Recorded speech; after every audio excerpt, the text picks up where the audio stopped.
really heard this a bunch of times, which is a lot of times as an entrepreneur, you just need to be in the market. You need to be in the game. And even if your current thing's not working, if you are aware of these like inflection points, you're the perfect person to just shift over. I feel like I can rule the world. I know I could be what I want to. I put my all in it like no days off. On the road, let's travel, never looking back. All right. We had a good episode. Well, I think we talked about a lot of stuff. What did we talk about? We talked about the Zapier for sound. We talked about... Yeah, we talked about the opportunity. Now that college athletes can make money, what are the business opportunities around that just opened up? And I think if you're interested in software, I think, Shaan, you actually gave like one of the better ideas in the last 3 months that we discussed. So that's kind of interesting. We talked about a new company that's creating a search engine for company documents. It sounds boring, but it's actually could be quite a big business. What else did we talk about?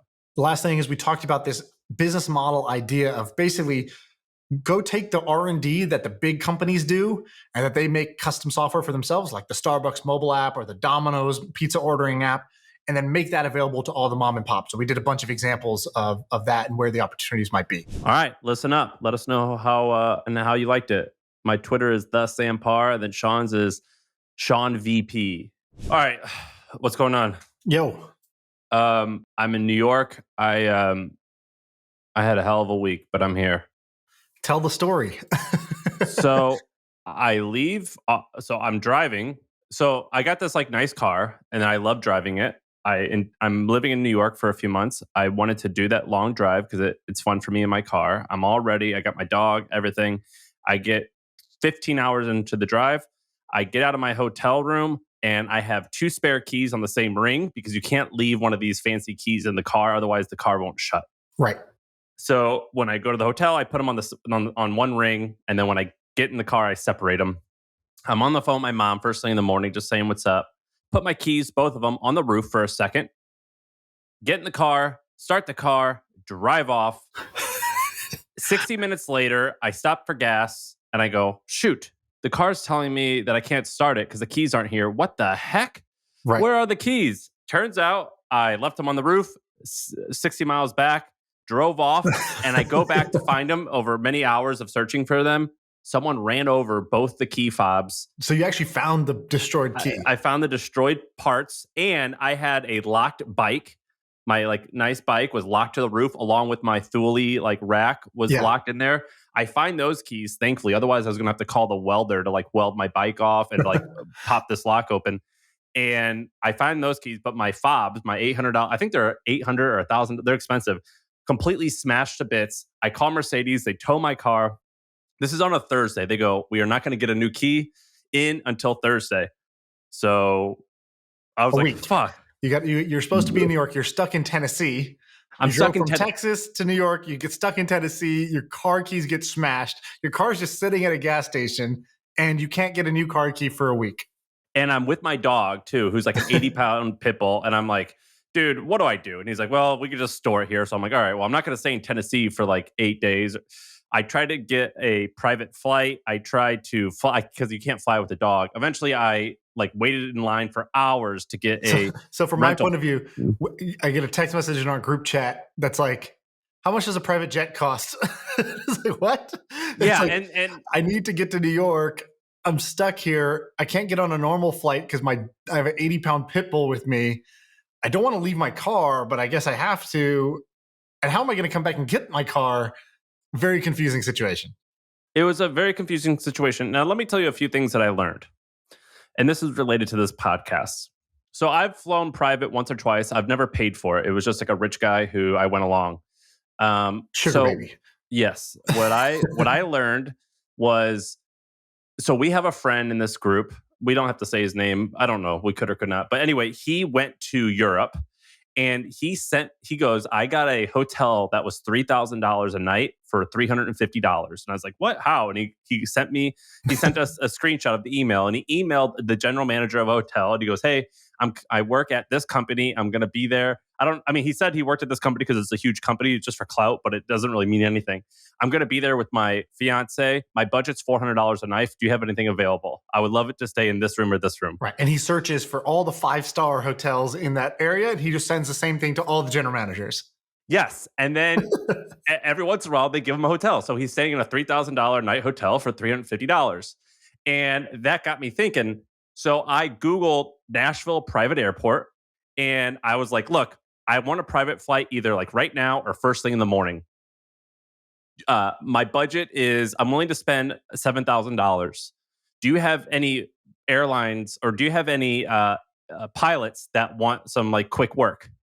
And they were like, well, like it usually costs $15,000. I was like, well, look, you tell me what, if you have someone who has work, you tell me what's the, like, cause like you think like private airlines, like there's no room to haggle, but it's like, Yeah. they're just like small businesses. And so they get me a quote and that it ended up falling through, but I realized that they're like, like they actually got another bid, whatever. So it didn't work out, but I realized you could totally haggle with these people. It was so fascinating. Yeah, the hotel thing is great because I feel like anybody can do that. And if you have a little social media following or whatever, I know Instagram influencers do this. I've never even thought about doing it. I probably still won't do it because it sounds like it's kind of time consuming. But I thought that was pretty great, that little tactic that he uses. I thought, these situations, when you got in a pickle, you had to get creative. And you probably like learned a bunch of stuff that you didn't know, 24 hours before that and never really would have paid attention to had you not done that. Like key fobs, what to do when you're stranded. Private jets. Can you commission a private jet? Can you hop onto somebody else's thing? Like, what are the other options? Somebody from this podcast or the listener was like, I'll drive your, like, hey, when you get your key fob, I'll drive it to you in New York if you hang out with me for 30 minutes or something like that. Yeah. I don't know what I'm going to do. It's not going to be, the situation not even resolved till tomorrow. So I got to figure out what I got to do. Coincidentally, I have to be in Nashville for work August 1st-ish. There's like a podcast conference that HubSpot wants me to go to. Right. So I might fly down there and drive. But anyway, crazy week. But can I tell you a few things I noticed so I've driven, and then we'll get to ideas. But I've drive cross country a lot. I've done it a bunch of times. I love doing long road trips in America.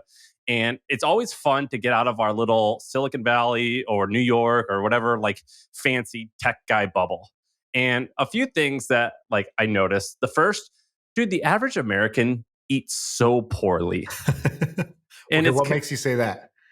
Well, granted, I am like on the road, but like I try to like actually go to these small towns.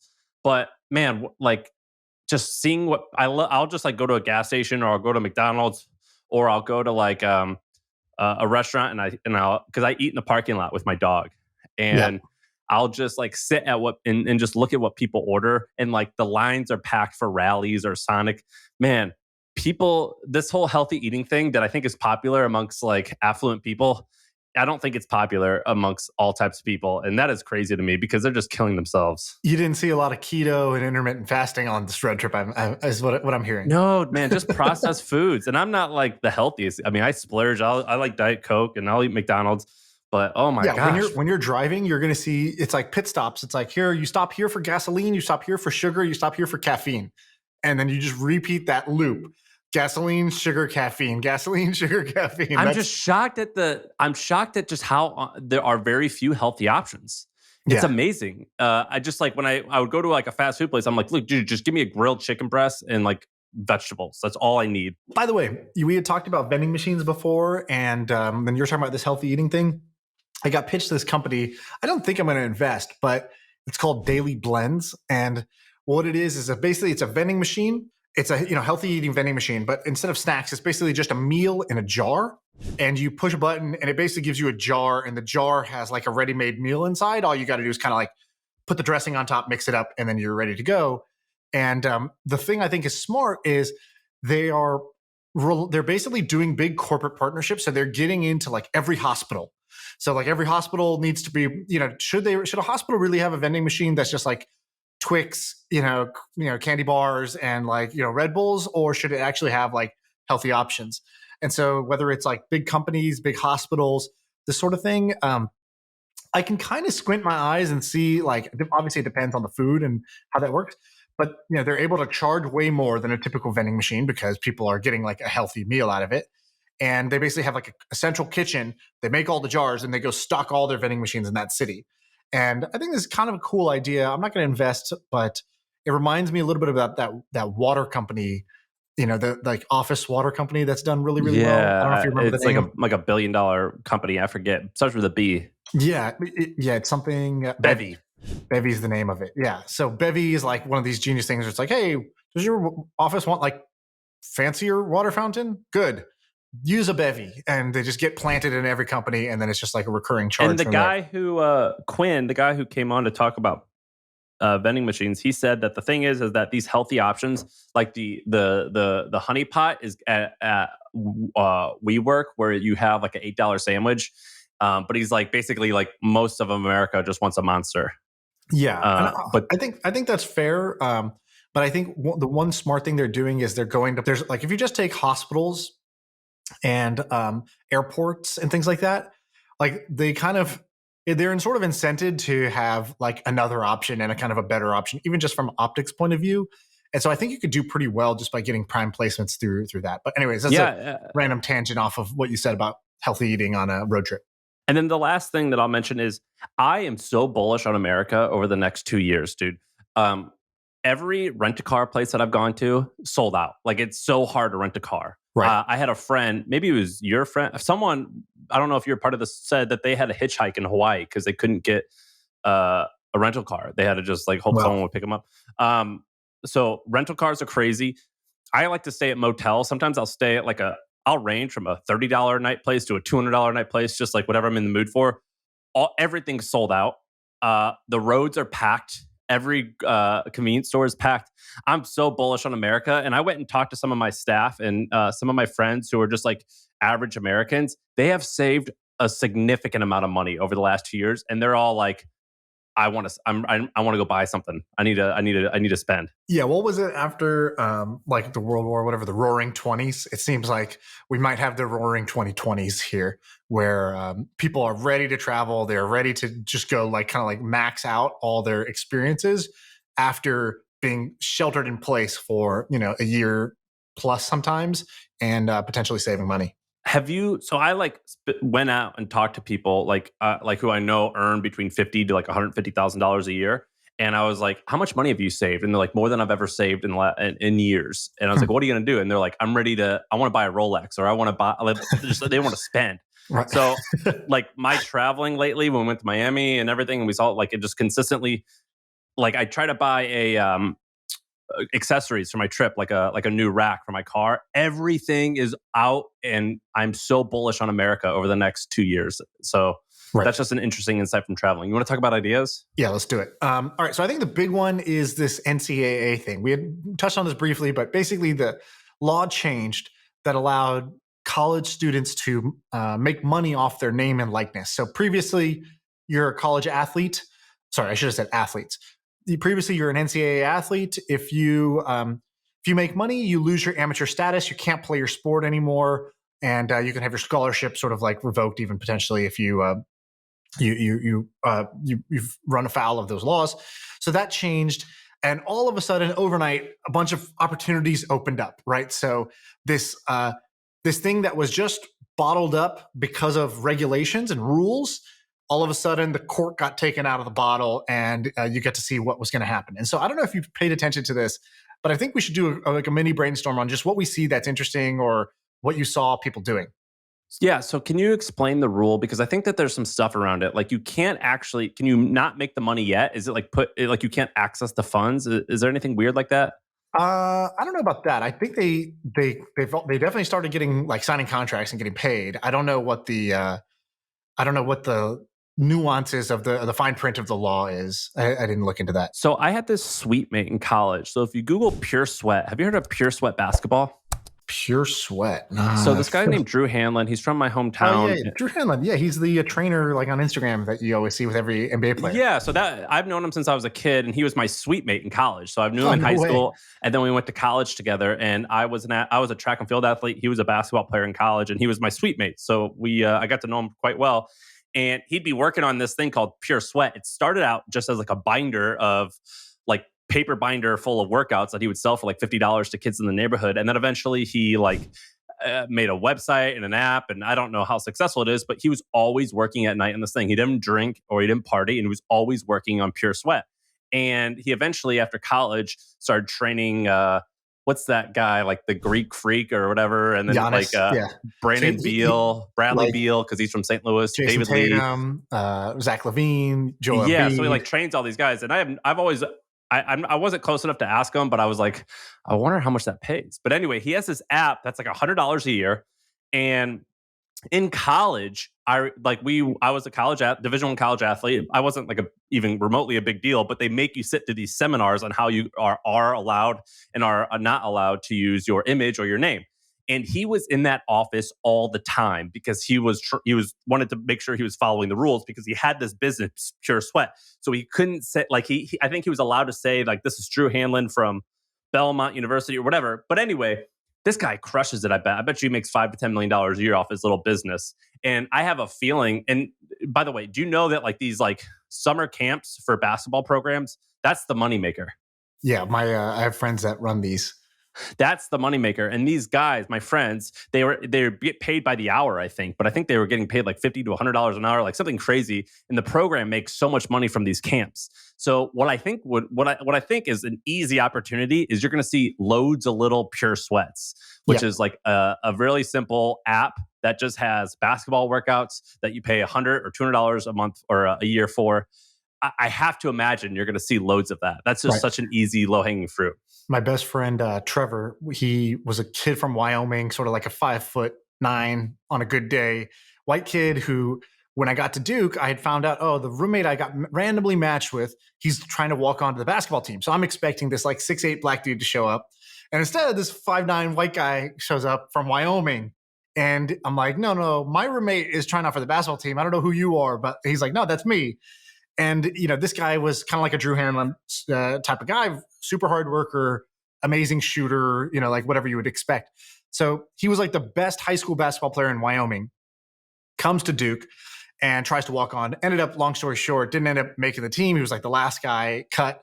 And then, stayed on as sort of like water boy, hoping for his like Rudy moment. And then like that never came. A spot opened up.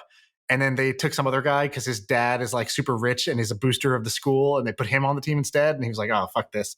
But anyways, in the summers, what he would do is he would go back to Wyoming and people knew him there. They were like, oh, you went to Duke. You were like a legend in high school basketball here. And he would run these camps. And every single day he would have basically like 3 camps running simultaneously. Each kid just pays $100. He was underpricing it like crazy. And he would make his whole year's worth of money in like a 2.5 month period. And then he spent the other 9 months out of the year just traveling around, learning stuff, and then come back and do it again the next summer because he had that brand affinity, the way that you're talking about, that local brand affinity. So I wanted to go over a couple of things I saw happening. So the first thing is Cameo was a winner. So winners and losers. So Cameo is a winner. All of a sudden, every athlete just put themselves up on Cameo. And if you go to Cameo's like NCAA page, you'll see. Cameo already has an NCAA page. Yeah, they already have an NCAA page. They were ready to go. And this is like, one of the easy ways celebrities make money. There's like, 17 pages of people available on the NCAA page now. Oh my God, that's so funny. And they're also cheap. It's like $25. Yeah, right. Because they're like, oh, sweet. That's, 3 meals for me on campus here. Okay, so the second is, did you see what Barstool did?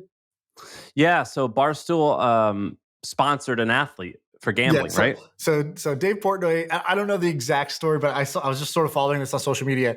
He's like, emergency press conference. He goes online and he just says, I'm announcing Barstool athlete. What is that? I have no idea. And like, that was like basically his emergency thing. And so then some athlete messaged him and was like, I'll be the first Barstool athlete. And he's like, okay, great. We got this, like whatever, some volleyball player, girl from this college. She's our first Barstool athlete. So he tweets it out. Then more people start rolling in. He's like, I didn't even say what this is yet. And so then he goes on for a second video and he goes, listen, a lot of you asking how to become a Barstool athlete. If you play Division I sports and you blink at me, I will sign you. I will send you a t-shirt. You want pizza? You want Campari? I don't know what's going to happen here. We may just become the most powerful agency in the world here. And so I actually think that like that legitimately could happen because now the athletes can have lawyers, they can have agents that are helping them with their brand deals.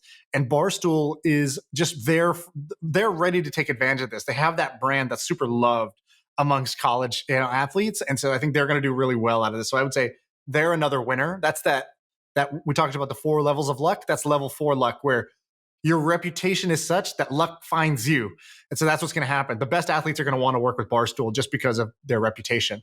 It's almost boring to discuss the ideas for this because it's obvious. You just look at what, it's just, they're now professional athletes almost that anyone has. But what I think is interesting is this idea of inflections. So like there's these cultural things that happen. Well, it's not, sometimes it's cultural, sometimes it's political, sometimes it's technology driven. But Mike Maples, who we had on the podcast, he actually has a blog post where he talks about inflections. He goes, I look for inflections. So it could be everyone has an iPhone, so now GPS is possible. Or we were able to build this technology to making GPS possible. So that's a cultural inflection, or like being gay is cool now, or not cool, but it's accepted. So now like having like a gay dating app or whatever, like that's like a cultural shift. Or weed is no longer frowned upon. That's a cultural inflection. Now, there's also regulation and political inflections. One of them being about 2 years ago when telemedicine, the law changed, although it's changing back. That provided a huge gap. This is a perfect example of a regulation/political inflection, and that big businesses are built in times like this. I'm not going to be the one because I don't care about this, but this is the type of inflection that we're going to look back. Same with sports gambling. Those guys have been at it for years and years and years, and it was pretty horrible businesses, I believe, for a long time. Something changed, boom, they took off. Same with the UFC. They weren't allowed in New York. They weren't allowed here. Something changed. Boom, they're allowed. This is one of those moments that we'll look back on in 20 years and be like, think of all the businesses that came from that one ruling. Yeah, there's a couple examples of this. So with GDPR, this is the like kind of like privacy. It's the thing where you go to a website and it says we want to use cookies to enhance your experience. You're like okay, accept cookies. And so this is a law change that happened, and then you saw companies come out of this that were like, I think pretty big companies. So one of them is OneTrust. So I think OneTrust is like over 200 million in annual recurring revenue. It's probably the fastest growing enterprise SaaS company in the last 10 years.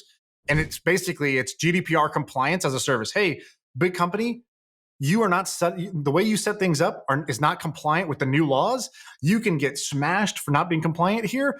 It's going to take your team of lawyers and engineers in your company like weeks, if not months, to just understand the laws, then make the changes so that you're compliant. Like, we can do this for you. And so OneTrust, already at a $5 billion valuation in less than, I don't even know when GDPR came out. That's like, I don't know, 5 years ago or something. Yeah. So that's kind of like a great example. Asana was another one. It's a company I wanted to invest in that same space because that regulation change made that happen. Another one, United Health. So when Obamacare kicked in, companies like I think Oscar and United Health, I don't know too much about this space, but what I do know is if you go look at the stock chart for United Health, it's like flat. Oh, something happened in like 2009, 10 range. What happened? Oh, as Obamacare kicked in, the stock price went from like $24 a share to $400 a share now. And so, that was a better investment than Amazon, Google, Netflix, whatever during the same period of time, because they were well positioned to take advantage of the new law changes. So one of the law changes that I think you could take advantage of here is there's the obvious ideas, which is great. You're an agency for NCAA athletes, like what we're talking about Barstool, or your Cameo, right? You're a platform where they can go on and monetize their name and face. Another one is these athletes have to report the deals that they're doing to their school. So you can't just do like anything. You have to report it. I can tell you what, most of these athletes are not going to do a good job of keeping track of all their deals, how much they got paid, what the date was, what the terms were, and all the collateral they're going to need to report this. And the schools are going to need it to report it to the NCAA. And so somebody who builds that back office sort of reporting tool, that underlying infrastructure layer, that's going to become incredibly valuable. A way to think about that is like Carta or AngelList, like these underlying platforms that sit underneath the entrepreneur. And so that's one opportunity that I could see taking off. I actually think that's the best idea that you've had in a long time. All right, I'll stop there. Then I won't give you more. I don't know what like the total addressable market is for that, but like, I mean, it's enough. For what's happening right now, by the way, you get universities to spend tens of thousands a year for your software. Like there's enough, and you'll be sticky, right? And you'll become the system of record for all these things. They're not going to want to switch 2 years in because this other system of record has a new feature. So whoever gets plugged in as the system of record has the opportunity to like own that data, you're entrenched in all these universities who are not looking to take a bunch of risk. And then you could build on all the add-on services. So you could build on other things that allow, whether it's banking or it's contracts or it's marketplace for deals, whatever. You could build all that on top of the data records record book. You know what I just realized? Now, this company that you and I invested in, there's actually a lot of competitors, but we invested in this company called Staan. Yes. I don't even know the URL. It's like stanwith.me. Stanwith.me. And basically what it is you put a link in your Twitter bio or your LinkedIn bio. You click that link, and it's like Linktree, where you see like 5 different pages you can click off to, but it says like, book a call with me, sell you this thing. It's basically for commerce, like giving you money for in exchange for some type of, whether it's time or a document. Right. Perhaps we'll see those type, although I don't necessarily believe that will be the case, but this thing might like impact that business. But so I think there's a bunch of cool inflections here. And this whole like idea of inflections, I think there's a lot to learn from. I was just reading about Thomas Edison, and basically he was like, look, I just invented this light bulb. It's going to work. It's amazing. But there was no power at the time. And he's like, well, we can power it by putting up these wires that go from house to house to house. And the government was like, no, we're not doing this. And so one day he hosts a dinner, and he goes, I want all you guys to come to this dinner. And they come up to the dinner, and there's no lamps. So it's pitch black. And they're sitting there, they're like, what the hell are we doing? And then he just flips a switch, and boom, his lights come on automatically, and there's waiters there ready to greet them. And they're like, and he's like, this is how people are going to live from now on. And they go, oh, great. Okay, fine. Well, we will allow you to put electricity throughout Manhattan in this small area to test it out. And so this idea of it, and that is how, by the way, I got chills while you were telling that story. I love that. And that is how GE came to be eventually, was and a bunch of these companies that Thomas Edison had on. He was involved in a little bit of everything. And so anyway, I saw you tweet something that Thomas Edison invented the word hello. Yeah. So basically, before Edison, people would say greetings or good afternoon. Like hello wasn't even a word. In fact, the word hello, it was pronounced a little bit differently. It was like hello or like something silly like that. Right. And when he invented the phone, he was actually partially deaf, and also the phones weren't very good. So he would call like an operator in order to set this up, and they would have to think of a word to say to be like the greeting on the phone. And he was like, well, the word hello, I can actually scream that pretty easily. And so I'm going to start saying hello. Like it was hello. It was like originally it was meant to like as a word to like say, oh, you surprised me. Hello, you surprised me, And so that's how he started saying it. And then once people started using the phone, they started saying it, and the phone got better, and then it just became a hello. Wow. And that's how the word hello came to be. And then anyway, this idea of inflections are actually really interesting. So there's all types of moments where these things are capable. And I think that this NCAA thing, it's interesting. The idea you said is interesting, but the concept here of inflections is actually more important because we're actually seeing it happen right now. And by the way, I hear this so often. Two examples come to mind. One, I was talking to this guy, Jesse Puggi, who we should have on the podcast. I know him. He lives in St. Louis. That's right. And he was telling me his story, how'd you build your company? He built this company, Ampush. It was like this digital marketing agency that was working with Dollar Shave Club and Blue Apron and all the big brands. And so, and they eventually sold it. And so one of the things he had said, he's like, yeah, we were just doing this other thing, and then it kind of wasn't working. And then that's when, whatever, the Facebook platform launched, or Facebook announced, newsfeed, or Google launched AdWords or whatever, right? There's all these like moments where new thing comes into existence. He's like, well, like this thing we're doing is not working. So like, let me go jump on that. And the same story is true for our friend Sully, who he was like, yeah, I quit my job at Microsoft. I wanted to go be an entrepreneur. I didn't know what I was going to do. So I moved back into my parents' house. And like that day that I moved in, I was, just browsing the internet, and I saw that Facebook launched this new app platform. So I was like, okay, cool. Like, let me try to build an app today. And he's like, I didn't know if it was going to be a thing, but like he was one of the first app developers on there, built a simple, dumb app. And like it immediately started to like go to fly on Facebook because Facebook was that good of a platform, and it was so new that people wanted to play with the new thing on the platform. And so that was like their start. And I've really heard this a bunch of times, which is a lot of times as an entrepreneur, you just need to be in the market. You need to be in the game. And even if your current thing's not working, if you are aware of these like inflection points, these shifts, these platform shifts, or big changes, either in law or technology or open platforms, things like that, you're the perfect person to just shift over because you're kind of like already jogging. You're not at like a cold start. You're not like at a job where you got to decide if I should quit or not. And you weren't so successful at your current thing that you're married to it, so you hop on over. And I've just heard this many, many times over. This same model of like, yeah, I was just doing this thing, it wasn't really working that great, and then boom, I saw that Facebook ad platform launched. So I made an ad for T-shirts and I started selling like crazy. And then I started, those are the glory days, and it's all downhill from there. But and we are seeing we're seeing these actually constantly. So like there's 1,000 examples that we could just give that just happened in the last 5 or 10 years. I mean, you said Facebook, you said Google, you said you could say the same for Snapchat. Clubhouse likely won't pan out, but that was definitely an opportunity to have one. Right. This NCAA thing, the medical thing where now doctors could practice remotely because of COVID. I mean, right. Working remotely. I mean, they happen constantly. What I like to do is I like to read Politico. Politico is a cool site that tells you on regulation updates. That's a great way to learn about these. But there's like loads of different inflections, and they happen consistently. And you could be an insider to have to see some of them. So like, if you're not working in tech, you're not going to see like the power of Facebook early on. But like a lot of them are actually like the information is oftentimes blatantly obvious. It's not obvious that this is going to be the one, but it's blatantly obvious. Like, all right, this could be a inflection. Right. Yeah, and it goes back to that same 2x2 matrix. This athlete thing is basically it's new problem.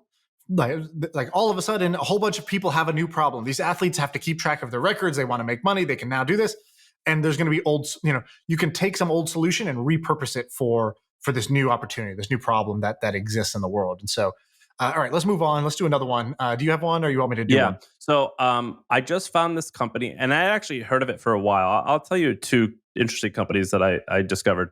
The first, it's called Nira.com. Before this, it was called FYI, I think. Yes. So the reason why I found this, do you know who Heaton Shah is? I know Heaton Shah. Yeah, I invested in Nira, by the way. Oh, you did? Yeah. Oh, sick. All right, well, we can talk about it. So Heaton Shah, so there's this guy named Neil Patel who's like the face. And if you are probably a little bit younger than me, then you probably don't know who he is. But if you're about my age or older, you probably know who Neil Patel is. He had this amazing blog called Quick Sprout.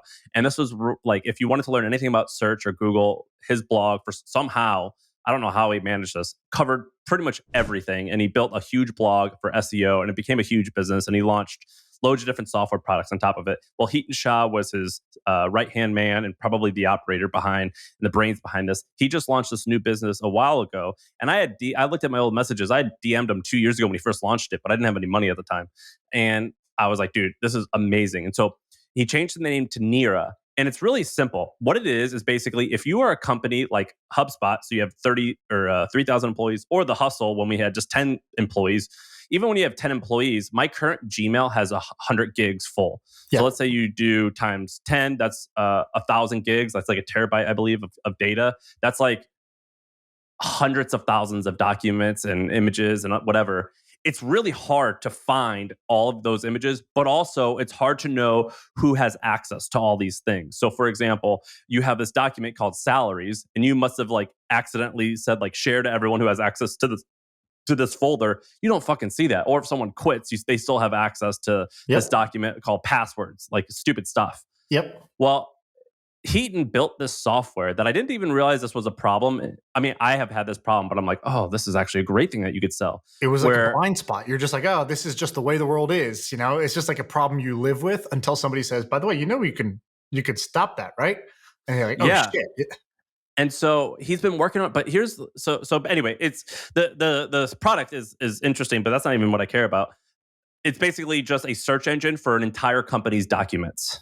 Well, so that's what it originally was. That's what FYI was, which was like a quick way. You just type in. You don't need to know that the doc is in. Like normally, you want to find a doc, you think, oh, that's in Google Drive, or that's in Dropbox, or maybe it's in Asana, or so I need to go find this thing. So what he made was just like one search bar to go find the document across all your cloud apps.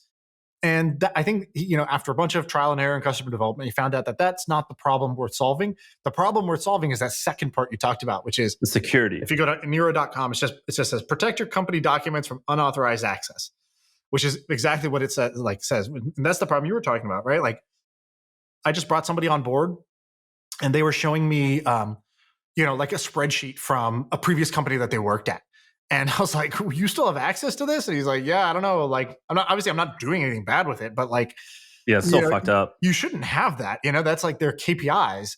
And I'm guilty of this too. Like you said, like you share one thing with a group or a list, and now they have a bunch of stuff, or somebody leaves and they shouldn't have it, or you're sharing it with some vendor, and like the vendor still has access, and it is impossible to go through all your documents that are in the cloud and make sure that who has the right thing. And so Nira is solving that problem by creating like one interface work. So I think that's kind of a pretty genius problem, like a problem that they identified that's worth solving. I think this is every company problem as far as I'm concerned, and only growing. But I want to explain why. First of all, how'd you hear about this? Because you're friends with Heaton. He hollered at you. Yeah, loosely. We're not best buds, but he's like, we're cool with each other. And then I saw this, I was like, oh, that's dope. How did you see? How do you know all this? See, I'm friends with him, and we talked. I'm in a group chat with him, and so I saw he was talking about it there. Oh my god, that's so funny. You're in on everything. But there's a few things that's interesting. First of all, like I'm pretty positive this has. I mean, he could screw it up, and I mean, like there's execution risk here, but I think like it's going to be pretty big. Like as long as I just have C+ execution. But what is interesting to me is, and this is out of my world, you and I do stuff that we come up with an idea and we can make money off of it in 5 days, but it can also like go away pretty easily. Yeah. He's been working on this for 2 years before he was getting any customers with like 10 employees, because in order to sell these enterprise contracts, especially to the IT department where everyone's like uptight as they should be, everything's got to be buttoned up. And it's really cool that I get intel or insight into that, because I normally don't ever see that. You have to have so much patience to build these SaaS tools. And so I don't think I'm cut out for it, but I thought it was really interesting. Specifically the enterprise ones, right? There's two types of SaaS. There's like bottoms up, where it's just like kind of like consumer, like, oh, you just have this cool product, a developer hears about you, a PM hears about you, they just sign up themselves, and you're hoping it kind of spreads virally throughout the company because the product is so good. It's product-driven growth. And then there's enterprise sales. And enterprise sales is basically saying, I need to go be able to knock on the doors of the right people at the top of a company. I need to be able to sell a product for over $100,000 a year eventually. And that's my game. And the sales cycle might be 6 to 18 months. And I'm going to do what I can to accelerate that. But in reality, that's just the way these companies move. And I'm with you that is not the DNA I have. That's not where I would be. That's not where I would be strong. But other people, who do it, obviously enterprise sales is like extremely valuable when you can do it. Yeah. So I just wanted to bring this up because it was interesting to like talk to him and be like, yeah, we worked for 2 years doing this. Our roadmap is this. And that is just not really what we talk about a lot, of like this like epic planning and like really like, all right, in 3 years, hopefully we'll be here. Right. Next, in 2 quarters, we'll be at this. And I actually think that that's good. I wish I were like that a little bit. I'm not. But I thought it was crazy fascinating to see how you have to sweat the details so much before you even get a customer. And you just have to spend so much money, right. 10, 20 engineers to do this. So I just wanted to bring that up. You want to do another one? Yeah, let's do one. I think I've said this once before on the pod, but I'll do it quickly. You tell me if we've already talked about it. But it's this idea of Zapier for sounds. Do you know which idea I have here? You didn't bring it up last time, but I've heard this phrase before from you. I don't think you brought it up though. You were the one who kind of really highlighted Zapier to me, right? I was using it. Zapier, for all I knew, might have just been like 2 dudes, who built this as a side project, and they're kind of they're on indiehackers.com bootstrapping, and they're at, $8,000 a month of MRR. No, Zapier is like a $1 billion company. Multi-billion dollar company that was largely bootstrapped. I think they got they really raised $1 million in funding and used that $1 million in funding to get to $1 billion status. Right. So pretty freaking impressive. And when you go to the product, it's like a very simple thing. Zapier just lets you say, hey, it's like a pipe. So it just connects 2 different services. So you might say, hey, whenever somebody signs up on my website for my mailing list, put them into this spreadsheet, or like send me an email. And so you're just connecting like Gmail and your website, or you're connecting like whatever, Shopify and Slack. So you just you just create these little formulas. If this happens, then do this. And so that's what Zapier is. And Zapier has become very, very successful, obviously, because people want that. They want to say, okay, they want to basically nobody wants to build anything. It's like there's a tool for everything, but they don't speak to each other. So the Zapier is like a connector between tools. So anyways, Zapier for sounds, what is it? So my friend Samir had this idea, and Samir Bala, and he was gonna do it, and then he like found a better opportunity. Like there's a fast growing startup, and he joined as like an exec there instead. And I was like, oh, dude, I love this idea. And I agreed for I put like a 1.5 year embargo on talking about this idea because I thought he might do it. At this point, I'm pretty confident he's not going to do it. But the vision he outlined was pretty damn good. He goes, every team, every company has something in there, some event that happens in their company that they celebrate. For the hustle, it might be getting an email subscriber. Maybe it's getting a new advertiser to come on board or selling a trend subscription.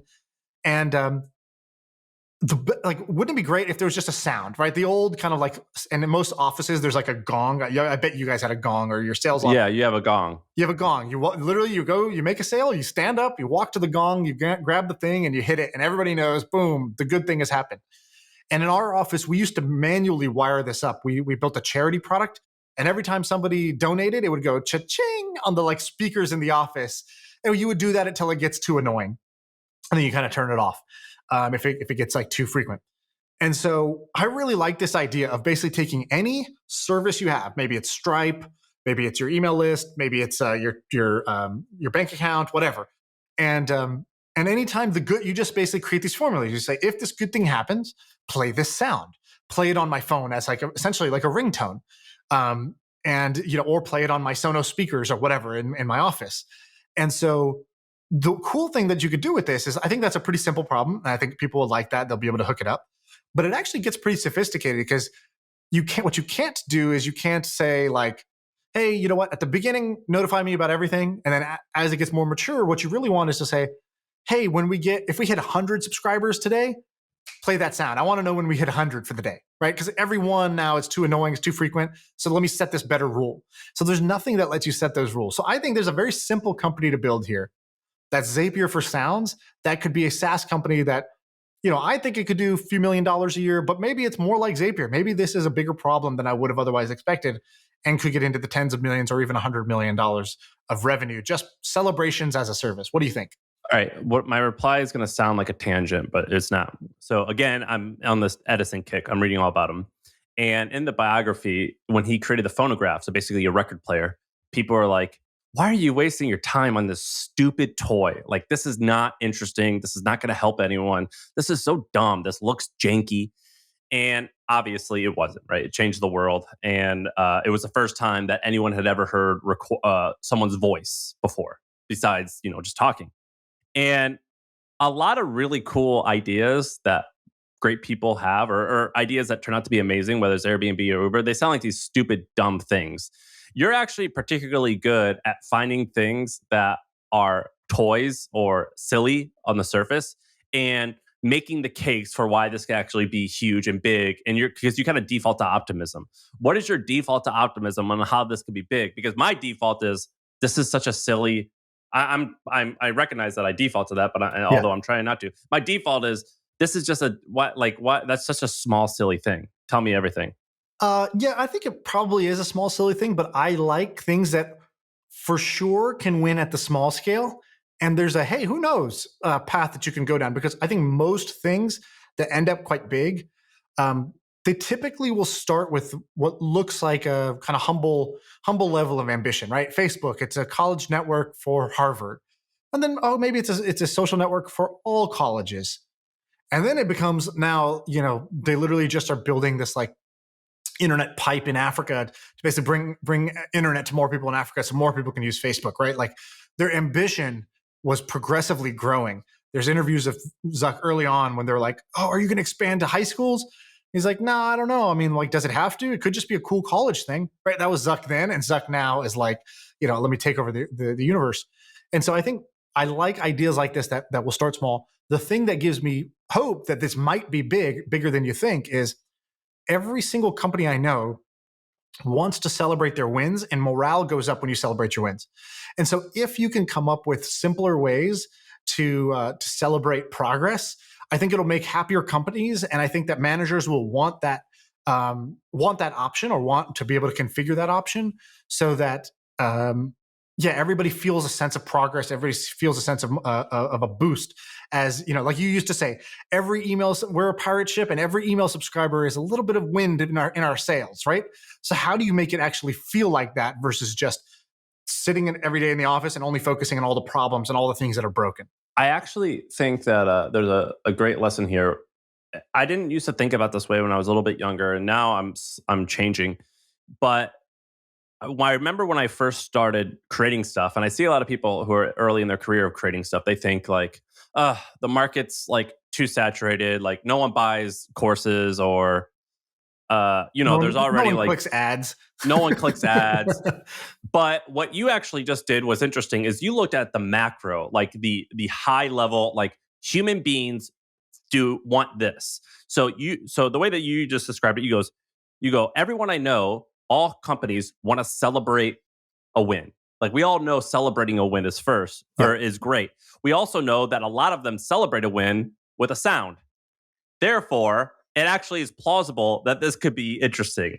And I think that that's far more productive and helpful than starting the other way around. So, for example, I would justify a course like we all know that people want to learn how to do this. And we also know that a lot of people buy stuff. So, like, it's pretty justifiable that if I execute well, people will buy this. And that's like an easy way to like back yourself into like, of course, this can succeed. Can it succeed a lot? I don't know. And I think that that's actually a really interesting way that you tend to look at things. And that's cool. That's cool. All right, let's do one more idea right now. Do you have one, or you want me to do one? I could tell you one, and I don't want to make this all about stuff that I'm investing in, but so I will disclose I am an investor in this, but I actually am not entirely sold on the idea. I'll say that. So click that website, stake.rent. Okay, I'm on it. So let me just tell you what I see. First reaction, it says, cashback for rentals is here. Pay your rent and get cash back at a home or office that offers stake. Okay, so what does that mean? Okay. So there's this guy, I don't even know his name. I barely talked to him, but he created the rewards program for Amex and a couple other airlines. And so these reward programs, they give you stuff in order to make you happier. So you want to stay with Amex. So discounts to stuff. In order to, when you sign up for Amex, you get a discount for movie tickets or on your insurance. And so he was thinking, and this guy knows nothing about real estate. I don't think so. And he was like, we should actually do this for rent. And when you think about it, a lot of actually renters or landlords actually do this. So they say, I'm going to give you a month's free or 2 months free. Have you seen signs for that? Yeah, especially to start your lease. Yeah. Yeah. So it's very common. So they're already doing that. And he was like, if you give someone 1 month free, that's 8.3% of annual rents that you're giving someone a year. Right. If instead you made it so you get 3 or 4 or 5% cash back every month that you pay your rent on time, that's actually kind of an interesting way to build loyalty amongst the renter. And it's like a smaller, it's like a gold star. Like sometimes Right. Shaan might be happier if I give him a gold star versus like giving him $100. Right. You know what I mean? Okay, that's interesting. And so the math, 3% every month would add up to more than 8 for the year. So how does the math work? Is it like more like 1% cash back basically, or what? Yeah, it's a smaller fee. I don't know what the exact fee, but it's usually less than 6% a year. Gotcha. And so it's something like $20 a month. But and they get the money if they pay the rent on time. And they're basically they're proving to the landlord, hey, look, if I help your renter, if your renter feels like I'm getting a bonus for paying my rent on time every month, I will lower your sort of defaults and your late payments on rent by X%. By just a little bit. If they can show that one behavior, then they can go to every landlord and say the same thing. That's the idea. Exactly. And I thought that was kind of interesting. And the reason why I thought it was interesting is there's actually a few things. I don't care about the stake.rent, whatever. Who cares? There's a few things interesting here. One, what I like is a guy with no experience in real estate, but experience with human behavior, being around loyalty and looking at different places to apply that. That intrigues me. I lost my train of thought, but that's really interesting to me. Oh, and the second thing is when I heard this idea, I'm like, well, this doesn't seem like a groundbreaking idea. Like this seems shockingly obvious and easy to pull off. Why isn't anyone doing this? Part of me was like, well, if no one's doing it, there's a reason why no one has done it, right? Yeah. Like that's one side of things. But the other side of things is like maybe there just isn't the right outsider. So I thought this was like an interesting idea. Do you think that this can work? Yeah, I think that this could work. I think it's hard because if you it depends on your worldview. Like the first time I heard about what's it called, layaway. You know about layaway.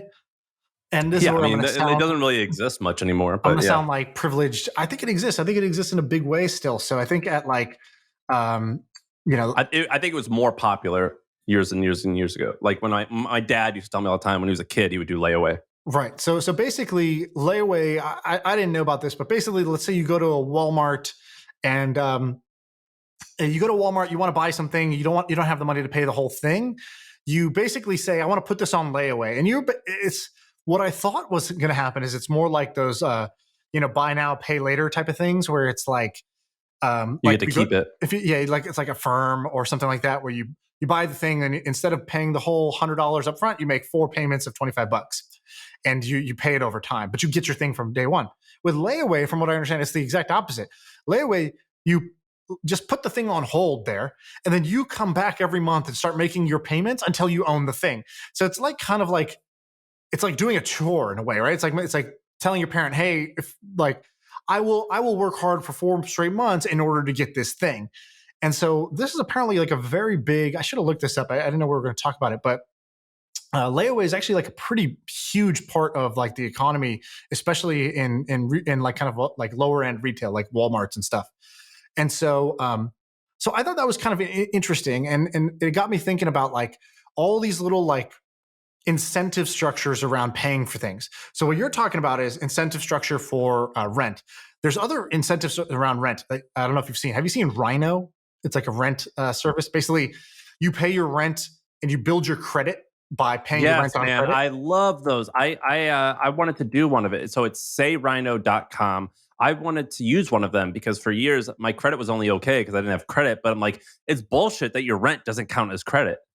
Yeah, so I don't even know if that's what Rhino does, but some people do that. Then what Rhino is doing is they're basically like they looked at when you go rent a place, you put the first and second month's rent down as a deposit, and they're like, dude, that means there's like X hundreds of millions or billions of dollars that are just deposits that are just locked away, and so basically what they created, I think, was like an insurance product that said, hey. You don't have to pay. You don't have to put $1,000 down as your deposit. Instead, you pay $5 a month as an insurance policy, and we will cover the landlord if the deposit ever kicks in, and you get to keep your money instead of putting down thousands of dollars as a deposit and having that dead money just locked away for a while. And I thought I think that's what Rhino does now. But there's all these like interesting things around either real estate incentives.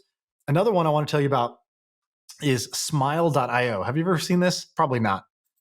It's more of an e-commerce thing, but I'm in the process of designing like a loyalty program.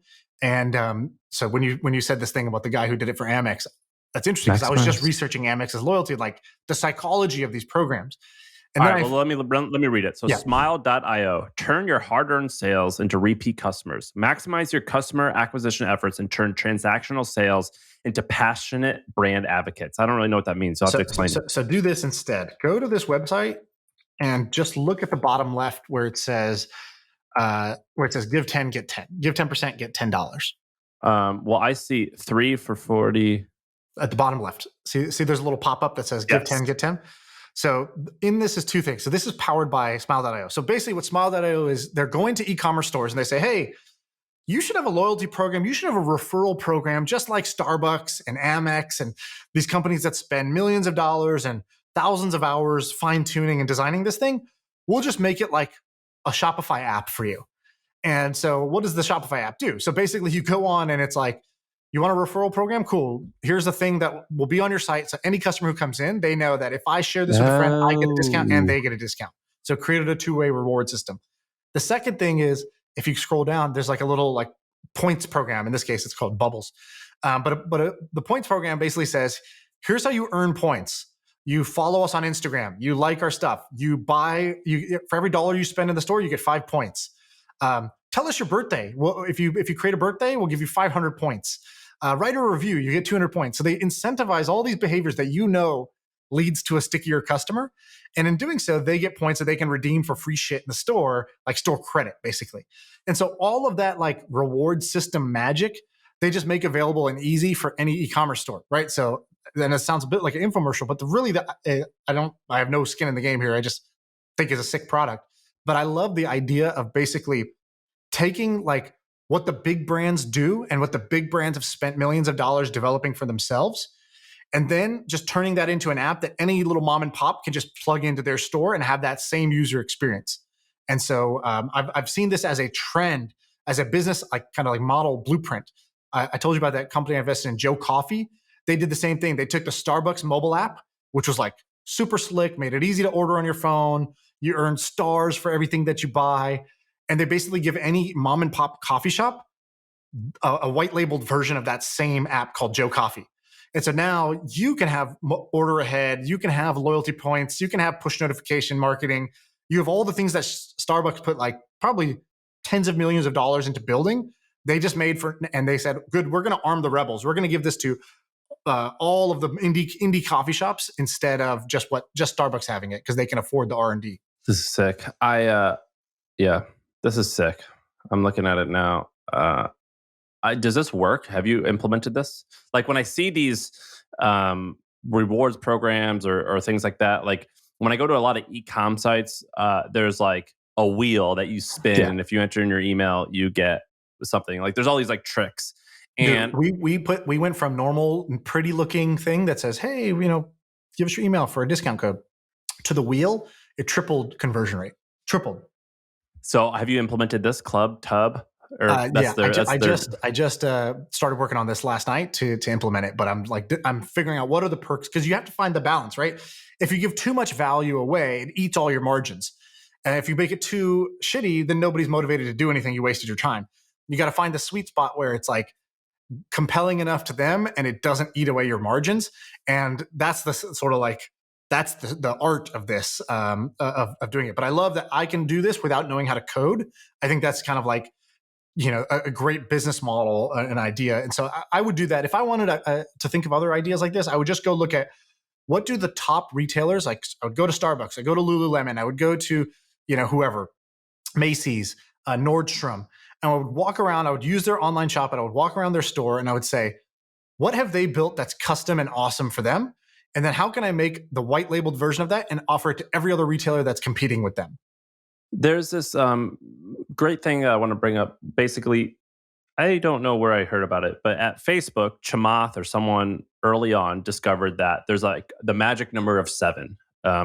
Basically, if you create a Facebook account, we need you to add 7 friends right away. And if you add 7 friends, you're likely to become a Facebook user forever or for a long period. You know what I'm talking about? Yes. Basically, they've said the aha moment, meaning aha moment when we talk about in product building is just like a user comes to your site, they don't know what the fuck's going on, they're kind of confused, they're trying to sign up, and finally there's an aha moment where they get actual value from the product. They're like, oh, like if I go to mint.com, the aha moment is seeing all my financials, like laid out in front of me in my budget and my pie chart. Oh wow, automatically. That's the aha moment for Mint. You got to do a whole bunch of shit, connect a whole bunch of bank accounts and credit cards to get to that, but when you're there, you're sticky.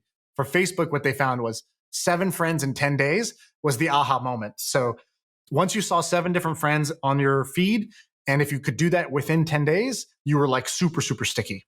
So at The Hustle, we found, I don't remember the numbers off the top of my head, but we found like if you open 5 out of 7 days right off in the first 7, 5 times the first 7, you're going to be with us and we're going to call you a gold person. Right. And so whatever. And we have this new thing called snippets where we're trying to automate a lot of the email content, and you sign up for The Hustle and you tell us what type of news you care about, and we automatically like give you a customized email. And what we're seeing is that the people who fill that information in, and it's like a relatively long flow, they are like 3 or 4 times more engaged than other people. Right. And a debate that I have, and I'm bringing this back to what we're talking about, is that I actually think the question is like, were those people more likely to become power users anyway, and they are filling that out? Or are they becoming power users because they fill that out? And I would argue it was the second one. So like if someone's going to give, what's this Tubhub, whatever this ecom, whatever we're talking about, are they going to are they power users already? And so they're more likely to give you your email and like you on Instagram? I would actually say no. Because you are there going through this little small indoctrination process, they are now becoming power users. It's like, are you confident? Therefore, you're going to flex your muscles, or do you flex your muscles and then feel like you are confident? Right. And so I actually think that making users do this stuff, you are turning them into power users. Yeah, I think that's true too. I think there's an element of both. I think that the people who are already power users are going to be like, oh my God, my favorite thing has more value I can go get. Like, let me go do it. And then there's a whole bunch of other people that are potential power users if the circumstances were right. If they followed you, so then they would see your updates. If they gave you their email so that you could show them the new stuff, blah, blah, blah, then you're going to get more, you're going to higher likelihood of turning that casual person into a hardcore person. And so I think both do happen. Do you want to save this? You want to wrap up now and save some of the stuff for next week?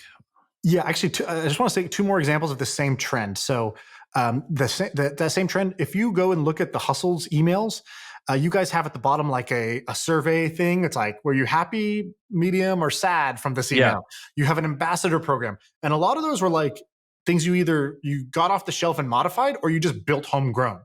And so if you're a newsletter, if you want to build something for the newsletter industry, go look at what the Hustle, go look at what, Axios or what these guys are all using and be like, cool, how do I give every newsletter the ability to just have this feature without having to build it themselves? Because clearly it's working and they're competing with groups like the Hustle that are like years ahead, have employees, have money to be able to spend on this type of stuff. Yeah, and we did have to build a lot of that, by the way, and it was horrible and it breaks all the time. And like I would way have rather like a lot of people who there's a large contingency of people who say, oh, let's build our own stuff.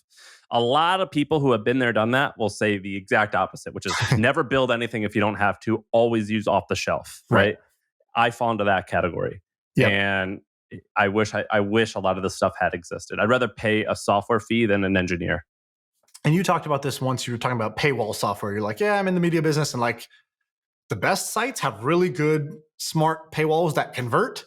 And then the rest of us are using this kind of like crappier version of that. Like, why don't we let's just pretend and say the New York Times has the best paywall flow that's causing highest conversion rates. Somebody should take that and just say, do you want the New York Times paywall on your site? Great. Here's New York Times paywall as a service. Another example in this trend is Slice. So basically Domino's had the best pizza ordering experience. It's like you would order the pizza on your phone. Then it would show you the progress bar. It's like, John has put it in the oven. You're 20 minutes away. Oh, it's out of the oven. We're just putting the toppings on top. Oh, it's in the car. It's almost near you. Hey, it's at your door. And so they spent a lot of money doing that because they're Domino's. They can afford that. And what Slice did was Slice went to every indie pizza shop and basically gave them an app that was the Domino's mobile ordering experience and say, hey, now you can compete against that. So let's just compete on the basis of whose pizza is the best rather than, well, they made it so easy and fun to order. And mine still is like, call me and I'll write it down on a piece of paper. And they became a $1 billion company doing that in that space. So it's the same model that when you see 3 or 4 versions of these, that's the pattern recognition to say, oh, okay, that's a blueprint I can follow to get a new business idea. I agree. We want to wrap up there? Yeah, let's wrap up this one. And then, All right. That's the episode. Holler. Yeah. I feel like I can rule the world. I know I could be what I want to. I put my all in it like no days off. On the road, let's travel, never looking back.